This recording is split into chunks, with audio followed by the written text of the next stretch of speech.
మీ బాల్యం మొత్తం అంత ఈజీగా ఏం సాగలేదు. ఇన్ని స్ట్రగుల్స్ ఫేస్ చేసినా చదువులో. గూడా చదవడము, చదివి ఇంత సక్సెస్‌ఫుల్‌గా మీ ప్రయాణం అనేది కళ్ళకి కట్టినట్టు కనిపిస్తుంది మీరు చెప్తుంటే. సో, అంత ఈజీగా అయితే ఏం జరగలేదు. చాలా హర్డిల్స్ మీరు ఫేస్ చేశారు చిన్నప్పటి నుండే. మళ్ళీ ఇంకా మీ తర్వాత ఇంకిద్దరు తమ్ముళ్ళు ఉన్నారు.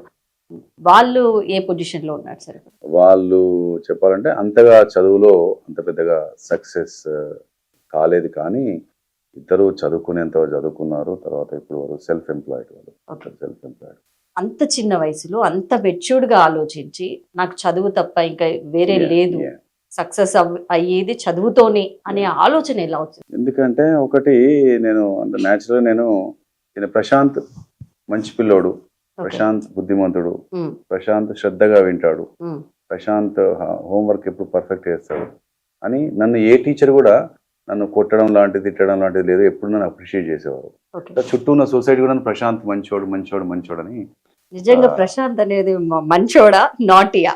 నేనెప్పుడు నాటి నాటీ లేను. థింగ్స్ అసలు చేయలేదా మీరు? ఇప్పుడు నేను నాటిగా ఉంటాను. ఓకే. ఎప్పుడుంటాను హ్మ్. అంటే కొంచెం ఆహ్, జోవియల్‌గా. చాలా జోవియల్‌గా ఉంటాను. యెస్. లైఫ్‌ను మరీ సీరియస్‌గా తీసుకుంటే సాధించేది ఏమి లేదని చెప్పేసి రోజు రోజు నేర్చుకుంటుంటా. I am learner. ఇప్పటికి నేర్చుకుంటూనే ఉంటుంటా.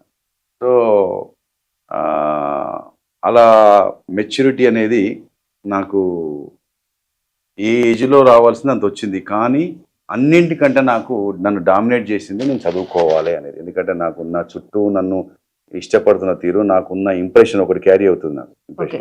ఆ ఇంప్రెషన్ పాజిటివ్‌గా ఉంది. Hmm. Is a gentle boy, good boy అనే పేరుంది.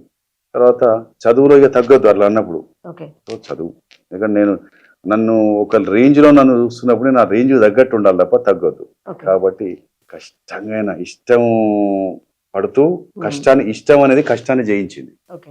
ఇష్టం అనేది ఇబ్బందిని ఎదుర్కొంది. ఓకే. సో, దాంతోని చిన్న చిన్నగా చదువుకుంటూ ప్రతీది కూడా నేను నేర్చుకున్నా. ప్రతీది కూడా నేర్చుకుంటూ ఒకటికి 2 సార్లు, 2కు 4 సార్లు చదువుకుంటూ ప్రయత్నం చేసిన తప్ప ఎక్కడ కూడా తగ్గలేదు. ఓకే. దాంతోనే మెన్ మైండ్ కూడా ఎప్పుడు మైండ్‌కి పని పెట్టేవాడిని. ఆ ఓకే. పని పెట్టడంలోనే మైండ్ పరిణతి చెంది మెచ్యూరిటీ లెవెల్ పెరిగిపోయింది.